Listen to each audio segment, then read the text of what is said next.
Hi friends, സെർബിയയിലെ Christmas ആഘോഷമാണ് പള്ളിയിൽ. ഇവിടെ ജനുവരി 7-ാം തീയതിയാണ് ക്രിസ്മസ് ആഘോഷിക്കുന്നത്. ഇവിടെ ഓർത്തഡോക്സ് സഭയാണ്. ആർസിക്കാരുണ്ട്, ആർസിക്കാർ കുറവാണ്. ഓർത്തഡോക്സ് സഭയുടെ ക്രിസ്മസ് ആണ് ജനുവരി 7-ാം തീയതി. ജനുവരി 6-ാം തീയതി തലേ ദിവസമാണ്. കുർബാനയൊക്കെ കഴിഞ്ഞ് വരുന്ന ആൾക്കാർക്ക്, പള്ളിയിൽ വരുന്ന ആൾക്കാർക്ക് സൽക്കാരം കാര്യങ്ങളുണ്ട്, ഫ്രൂട്ട്സൊക്കെ കഴിക്കാനായിട്ട് വെച്ചിരിക്കും. പിന്നെ അതിന് പുറമെ വരുന്ന ആൾക്കാർക്ക് കുടിക്കാനായിട്ട് ഫ്രണ്ടിൽ തന്നെ അവിടെ ആ ചേട്ടൻ വാറ്റിക്കൊണ്ടിരിക്കുക. നാടൻ വാറ്റ് സാധനം, ഫ്രൂട്ട്സൊക്കെ ഇട്ട് നല്ല അടിപൊളി. ഇവിടുത്തെ ഇഷ്ടംപോലെ ഫ്രൂട്ട്സാണ്. ആപ്പിള് കാര്യങ്ങൾ, സ്ലീവ കാര്യങ്ങളൊക്കെ കിട്ടൂടെ. അപ്പോൾ അത് കണ്ടവാൻ ആ സാധനങ്ങളൊക്കെ ഇട്ട് വാറ്റി വരുന്ന ആൾക്കാർക്ക് കൊടുക്കുകയാണ്.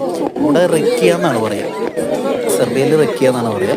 അപ്പോൾ ആ റെക്കി ഉണ്ടാവും, ചെറിയൊരു കാപ്പി പോലത്തെ ചെറിയൊരു മധുരമുള്ള വീര്യം കുറഞ്ഞൊരു ഐറ്റം ഉണ്ടാവും. അതൊക്കെ പിള്ളേർ, ചെറിയ കുട്ടികൾക്ക് കൊടുക്കുന്നതാണ്.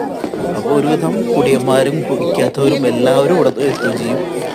നന്നായിട്ട് സൽക്കരിക്കുന്ന ആൾക്കാരാണ് സെർബിയക്കാർ. ഞങ്ങൾ വിളിച്ചത് ഒരു പള്ളിയിലെ അച്ഛനാണ്, ആ തൊപ്പി വെച്ചത്. ഞങ്ങളെല്ലാവരും സൽക്കരിച്ച് കാര്യങ്ങളൊക്കെ വിശദീകരിച്ച് ഇന്ത്യക്കാർ വന്നു എന്ന് സംസാരിച്ച്. ഞങ്ങൾ 3-ാമത്തെ കൊല്ലമാണ്, 3-ാമത്തെ ക്രിസ്മസ് ആഘോഷിക്കാൻ വന്നതാണ്.